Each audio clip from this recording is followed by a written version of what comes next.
Hey y'all, welcome back to Spirit of the Outdoors. You can see that today I'm down here in the garden cleaning it out. I did this video and the last garden update kind of as a purpose. We're gonna call it to till or not to till. Now in this video, I'm not gonna sit here and try to convince you to do one or the other. I do want to share you my reasons for doing things the way I want to do them.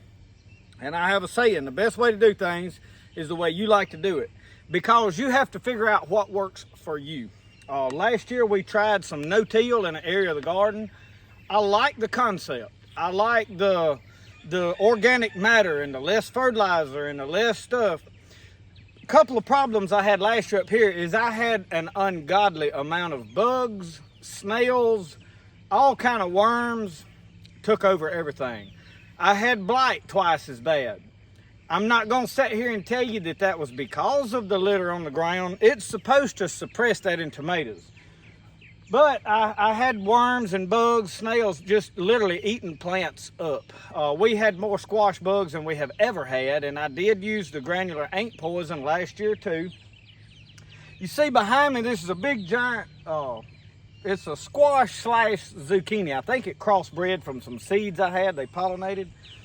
But the last video I made on my garden update, you can see I showed you my garden in a state that most people on YouTube is not going to share with you. Weeds everywhere, growed up, tomatoes laying over. This can happen to you very, very fast. Unless you're a retired person or garden is your whole thing, that's all you do. You have other means of income that don't require all of your time. The normal average person that's between the ages of 20 and 65 is working a job somewhere. Nowadays, really until they're about 75, the average majority, because Social Security stuff's just not enough. So you don't really have a lot of time to put into your garden. And if you're like me, you also like to hunt or to fish. Probably not hunting this time of year, but during garden season, you want to go fishing. You want to spend time with your family. You got other things. You want to go on vacation. Any of these activities, you'll come back home and your garden will be in a total mess. The weeds will take it in no time. Well, everybody says, okay, well, the no-till, you put all this mulch and you put all this pine straw, it suppresses that. Okay, I tried that last year. In areas of the United States, that works. With certain types of things like mulch, it helps a lot. However, the mulch, after several years of just adding mulch, it's going to start stealing your nitrogen. Several people have mentioned it. If you go watch Sean up at My Self-Reliance, he's way up north. You see he's having to add fertilizer to his plants because of all the wood chips. They're stealing the nitrogen. But I still, here in my climate, I had to come in and weed. Last year I was pulling weeds.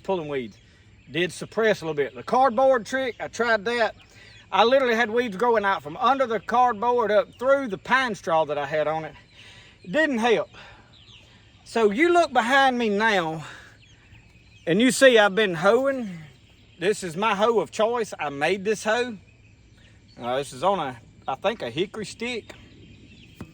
In just a little while, I can take a hoe and I can go around all of my plants. Now, I don't get too close to my plants because you'll accidentally chop one in two. But I've been out here this morning tying up tomatoes, hoeing a little in the garden. I like to hoe prior to running the tiller through. Now, here's what happens. When I till, I'm doing two things. I'm chopping all this organic matter that I have just cut down up into pieces, and it's going to compost right here back into this soil. The next thing is I'm going to aerate that soil. Now that speeds out your drying process, but this week we've got rain every day, every afternoon showers. We had a rain yesterday, we had a rain the day before. Not to mention, as I walk up and down through here hoeing, you see my shirt, I'm dripping water all in there, probably enough to raise half his garden. No, I'm kidding, not quite, but it feels like it. It is hot out here. It's pushing 90 degrees, high humidity today because of the rains yesterday.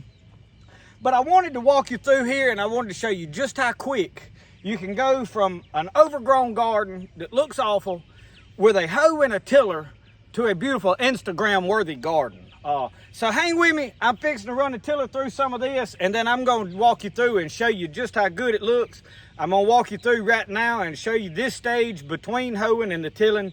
Let you get an idea of the benefits of doing it this way and why I like it. I can come through here and clean this up in a matter of about 2 hours. I have staked all of these tomatoes, tied them up, hoed about 1, 2, 3, 4, 5, 6 rows of stuff, and I'm finna run the tiller through and clean it all up real quick. And I promise you, y'all, it's gonna be like a transformation.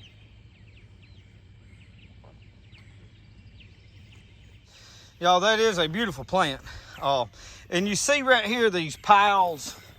This is weeds, leaves. A lot of people's telling me that amaranth, it's edible. Y'all, I need it out of this garden. We've got it plenty of other places. You see how I've chopped it and drug it into the middle of the rows? Now with these cages, I have a struggling time to get my tiller up through here, and I'm still breaking off this kind of stuff. And you see right here, I've still got to do some hoeing. I have not completely got through. I wanted you to see a little of how I was going about it.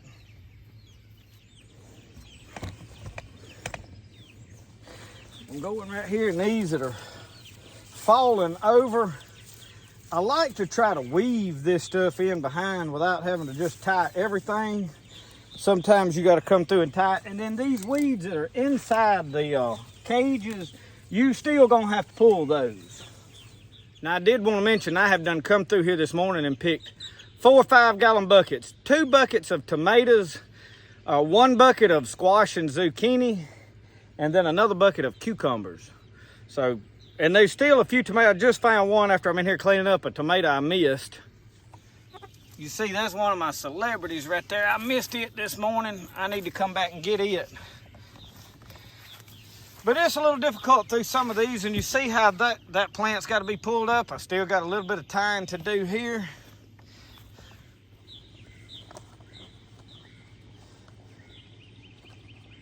And y'all, I don't know what all was in this pocket right here. I had another piece, I thought, of that blue. Yeah, I do, right here. This is what the end of a roll looks like. All right. So what I'm gonna do right there,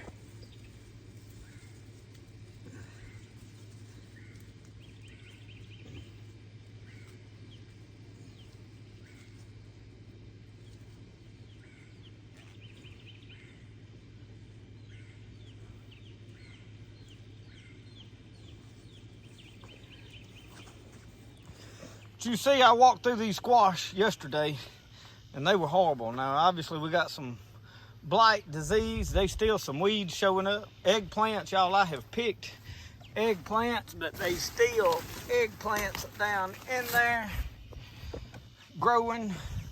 These 5 Romas doing all right. They're a little small for my taste.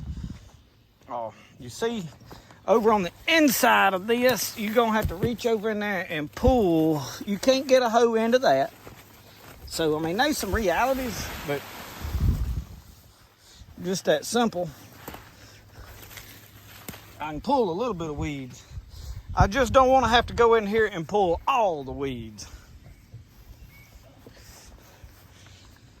So this row, I'm fixing to take a tiller down it. All this in the middles will get chopped up back into the soil. You see, these little tomatoes was laying down yesterday. And y'all, look at that hillbilly potato leaf right there. That thing is massive. That's the size of my hand up beside it. And look how ugly it is. Look. Anyway, what I do is I come and I grab these vines and I pull them like that back over into that row.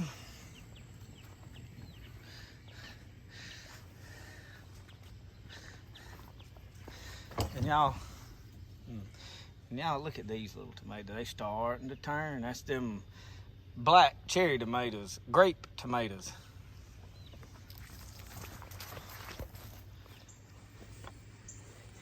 Right now I'm just going through here and kind of raking the big stuff that didn't chop to the end, because I am going to take it and put it in my compost. The smaller stuff I'm going to leave in here, but That bigger stuff has got seeds on it, and I'm sure I've knocked a bunch of seeds off.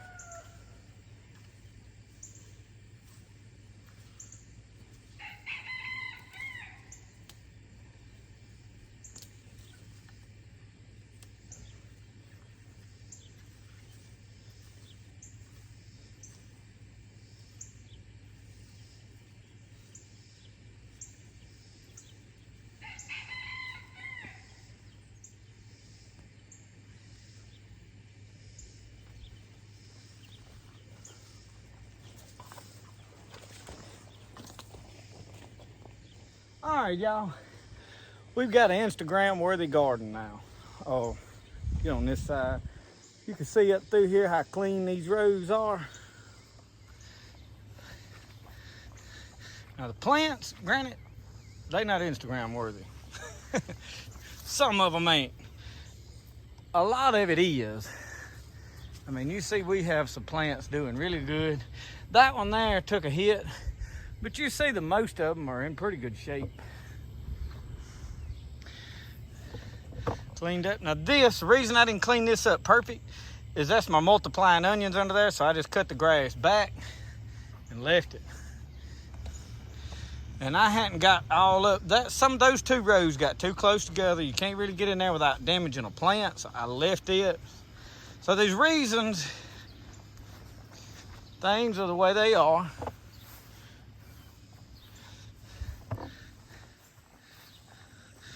Pepper row cleaned up good.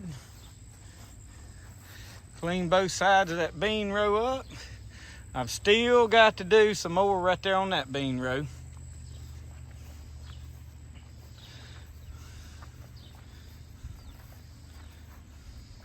And y'all, there's some small cayenne peppers I planted late right here. So does it have to be this clean and pretty to grow vegetables? Of course not. It will make vegetables with the weeds taking it.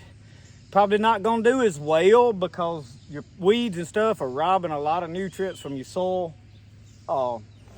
Somebody's gonna wanna know, well, how long did it take you to clean all this up? Well, it took 4 bottles of water is how long it took. About 2.5, maybe 3 hours I've been out here fooling with this. But now I did stick some tomatoes. We tilled, we hoed around everything.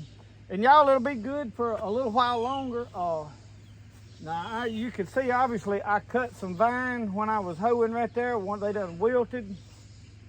But there's plenty we done overloaded with cucumbers. I have got cucumbers running out my ears, literally.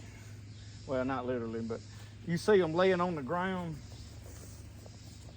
So, what happens to this fruit when it gets too big? You see me throw a lot of this stuff out. It goes to the chickens. It don't get wasted. I take all these big cucumbers. Now these Orient Express large cucumbers, when they get this, you can slice these up thin and deep fry them and they are fine.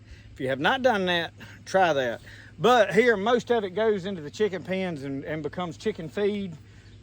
Tomatoes that get rotted, that worms get in, all that stuff, it goes into the chicken pen. So this is us today getting everything cleaned back up and getting back into a good fashion, good order. Thank y'all for watching Spirit of the Outdoors. Remember, the best way to do things is the way you like to do it. We'll see y'all. Y'all have a good one.